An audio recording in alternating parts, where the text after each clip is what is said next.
पर लाइक्स बढ़े हैं 63,063 के बीते 14 दिनों में। और राहुल गांधी के पेज पर कितने लाइक्स बढ़े हैं? 3,78,000। गुजरात मॉडल आर्थिक मॉडल नहीं है, गुजरात मॉडल वोट चोरी करने का मॉडल है। और इस मॉडल को ये 2014 में नेशनल लेवल पे लाए।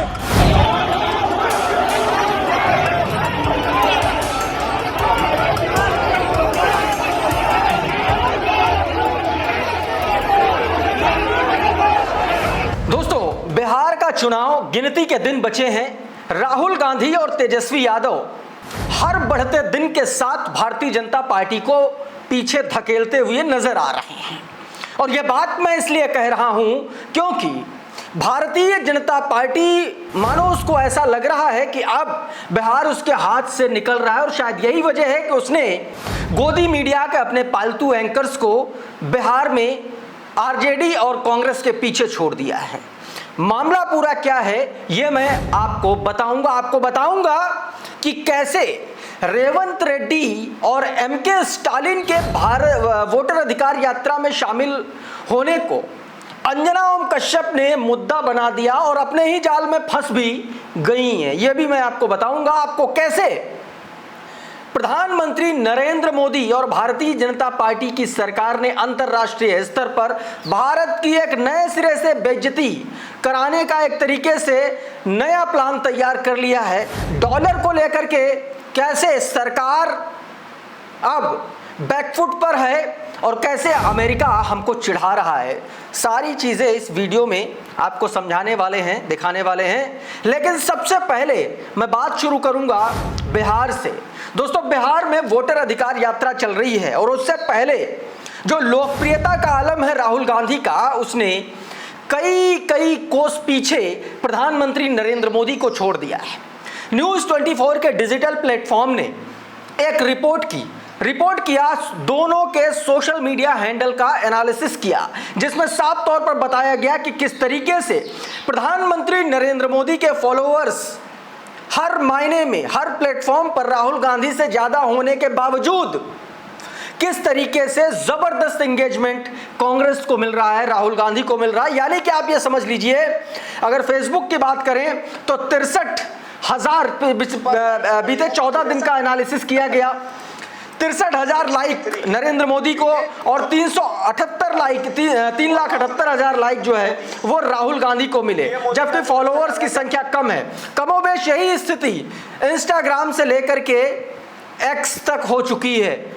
यानी कि सोशल मीडिया पर वो भारतीय जनता पार्टी पीछे हो गई जिसके जरिए 2014 में वो सत्ता में आई थी। दोस्तों, ये एक छोटा सा वीडियो का हिस्सा देखिए और उसके बाद आपको अंजना ओम कश्यप किस तरीके से सुपारी किलर की तरह काम कर रही हैं वो भी मैं आपको दिखाऊंगा। पहले ये छोटा सा हिस्सा। पर लाइक्स बढ़े हैं 63,063 के बीते 14 दिनों में। और राहुल गांधी के पेज पर कितने लाइक्स बढ़े हैं? 3,78,000।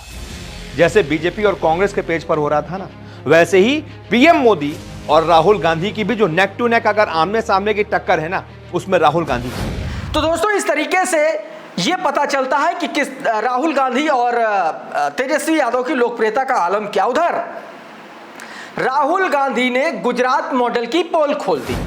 राहुल गांधी ने गुजरात मॉडल को साफ तौर पर चोरी का मॉडल बता दिया।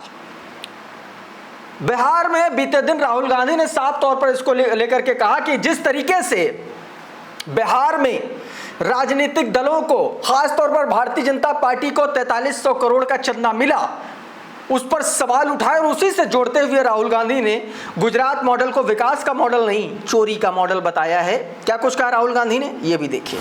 गुजरात मॉडल आर्थिक मॉडल नहीं है, गुजरात मॉडल वोट चोरी करने का मॉडल है। और इस मॉडल को ये 2014 में नेशनल लेवल पे लाए। आप देखिए, मध्य प्रदेश का चुनाव चोरी किया, हरियाणा का किया, महाराष्ट्र का किया। हम कुछ बोलते नहीं थे क्योंकि सबूत नहीं था, मगर महाराष्ट्र में सबूत मिल गया। इन्होंने कुछ ज्यादा कर दिया। और राहुल गांधी के ऐसे ही बयानों से तिलमिलाई है भारतीय जनता पार्टी, और इसी तिलमिलाहट का खामियाजा ये कि अब उसने एक तरीके से अपने गोदी एंकर्स को बिहार में कांग्रेस के पीछे छोड़ दिया। दरअसल हुआ यह कि बीते दिनों एमके स्टालिन और रेवंत रेड्डी शामिल हुए वोटर अधिकार यात्रा में। अंजना ओम कश्यप ने बेशर्मी की सारी हदें पार करते हुए रेवंत रेड्डी और एक तरीके से एमके स्टालिन, इन दोनों नेताओं को बिहार और नॉर्थ इंडिया विरोधी करार दिया और साफ तौर पर उस बयान से जोड़ा जिसमें रेवंत रेड्डी ने केसीआर को एक तरीके से बिहारियों से तुलना की थी और बिहारियों का अपमान एक तरीके से किया था। अब वो वाला बयान उठा करके अंजना ओम कश्यप ले आई हैं अपने शो ब्लैक एंड व्हाइट में। ये वो काम है जो भारतीय जनता पार्टी के प्रवक्ताओं और नेताओं को करना चाहिए था, लेकिन मोदी जी ने ऐसा लगता है कि अंजना ओम कश्यप को यह काम सौंपा है। आप ये वीडियो अभी देखेंगे और आपको समझ में आएगा कि दरअसल गोदी एंकरों के बेशर्मी की कोई थाह बची नहीं है। एक छोटा सा हिस्सा है कैसे अंजना ओम कश्यप, एमके स्टालिन, उदयनिधि स्टालिन और रेवंत रेड्डी के आश्रय भारतीय जनता पार्टी के लिए बिहार में माहौल बना रही हैं। वो आप देखिए और आप ये भी समझ पाएंगे कि कैसे गोदी मीडिया जो है विपक्ष के लिए सुपारी किलर का काम करती है। देख लीजिए जरा। इस यात्रा में दरभंगा से मुजफ्फरपुर तक राहुल गांधी और तेजस्वी यादव के साथ एमके स्टालिन और कनिमोई भी शामिल हुए। इसमें एक दिन पहले तेलंगाना के सीएम रेवंत रेड्डी भी वोटर अधिकार यात्रा में शामिल हो चुके हैं। अब सवाल उठ रहा है कि क्या बिहार में इस यात्रा को सफल बनाने के लिए कांग्रेस और आरजेडी को स्टालिन और रेवंत रेड्डी ही मिले थे? एक तरफ रेवंत रेड्डी हैं जो बिहार और बिहारियों के डीएनए पर ही सवाल उठा चुके हैं। तो ये अंजना ओम कश्यप ने यह तर्क उठा लिया, लेकिन अंजना ओम कश्यप ने यह तर्क एक बार भी नहीं दिया कि राजनीतिक प्रणेता भारतीय जनता पार्टी के parental wing RSS Mohan Bhagwat ने किस तरीके से बिहारियों का अपमान किया था, किस तरीके से नरेंद्र मोदी ने बिहारियों के डीएनए का अपमान किया था, वो नहीं बताएंगे क्योंकि वो भारतीय जनता पार्टी के नैरेटिव को सूट नहीं करता है। और इसीलिए अंजना ओम कश्यप ने इतना बड़ा प्रपंच रचा। अब देश में मोदी जी घिर रहे हैं और बाहर हम पर दुनिया हंस रही है। देश का मुंह बंद करवा लोगे, बाहर वालों का कैसे बंद कराओगे? अमेरिका के विदेश मंत्री ने भारत के रुपए का मजाक उड़ाया है अंतरराष्ट्रीय टेलीविजन पर। फॉक्स न्यूज को दिए गए इंटरव्यू में अमेरिकी वित्त मंत्री स्कॉट बेसेंट ने लाइव टीवी पर आकर के भारतीय रुपए का मजाक बनाया है दोस्तों। और ये उस भारतीय जनता पार्टी की सरकार में हो रहा है, उस मोदी की सरकार में हो रहा है जो मोदी कभी ये कहा करते थे कि जब रुपया गिरता है तो देश की साख गिरती है, जो ये कहा करते थे कि समझ में नहीं आ रहा है रुपया ज्यादा गिर रहा है कि प्रधानमंत्री का स्तर ज्यादा गिर रहा है। उस प्रधानमंत्री के कार्यकाल को नरेंद्र मोदी ने उस दौरान एक तरीके से हर वो हथकंडा अपनाया जिससे भारत की छवि अंतरराष्ट्रीय स्तर पर धूमिल हो सके। तब डॉलर 50-60 रुपए के आसपास था। आज डॉलर 85 से 87 रुपए के आसपास है, कभी कभी तो 90।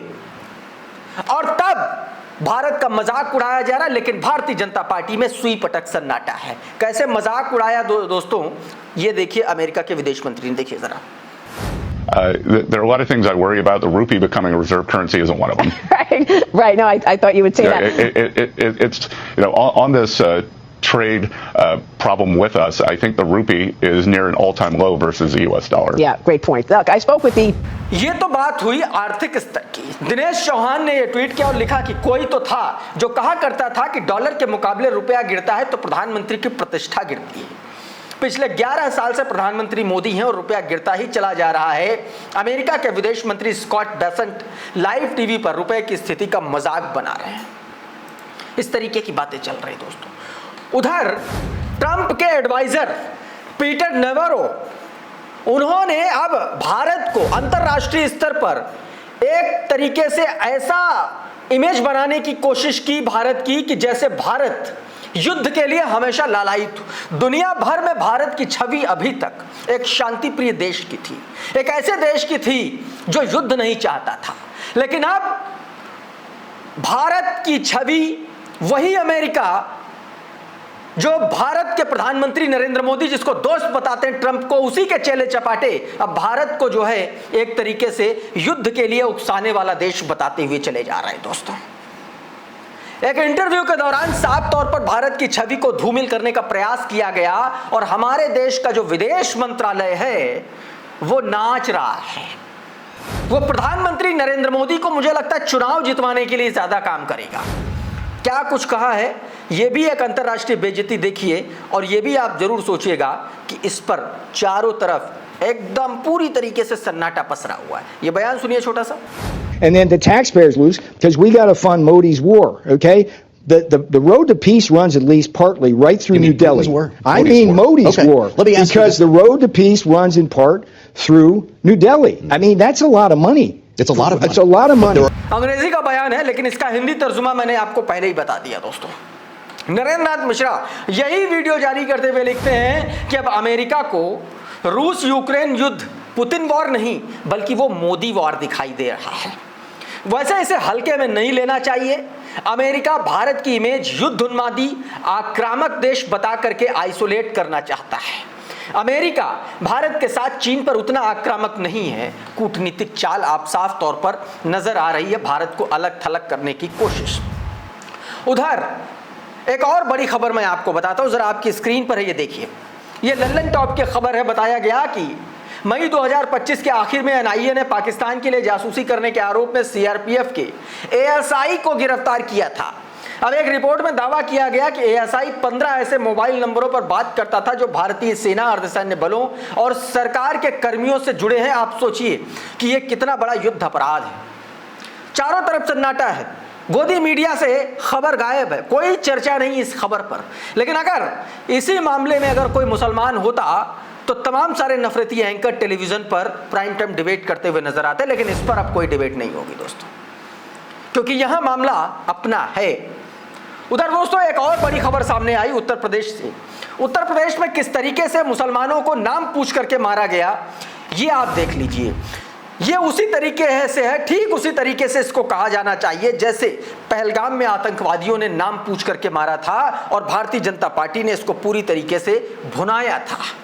मोदी जी तो कह रहे थे कि उनकी रगों में खून नहीं गरम सिंदूर दौड़ता है। अब जब उत्तर प्रदेश में इस तरीके से मुसलमानों का नाम और टाइटल पूछ करके मारा गया तो इसका जवाब कौन देगा, इस सुनिए जरा क्या कुछ कहा गया। और आके हमसे हमारे नाम वाम पूछने लग गए और फिर हम कहने लगे, मैं क्या बात है, बात बताओ। इतनी में गाड़ी की चाबी निकाल ली इन्होंने हमारी और फिर नाम पूछ के हमने नाम बता अपना आमिर, इनका नाम रिजवान है। एक भाई है हमारे साथ में, उसकी हालत बहुत गंभीर है, वो अस्पताल में भर्ती है ऊपर अभी भी, वसीम नाम है उनका। तो जब हमारी चाबी निकाल ली उन्होंने फिर वे वहीं पे मारने लग गए हमें नाम पूछ कर। उन्होंने जी तुम तो मुसलमान हो, कटवे हो, तुम तो कलछीने गाँव के हो, बहुत मादर चौथ गाँव है, फलाना ढिमका, ऐसे बहुत तरह तरह की गाली दी मतलब उन्होंने। तो दोस्तों इस तरीके की घटनाएं लगातार सामने आ रही हैं।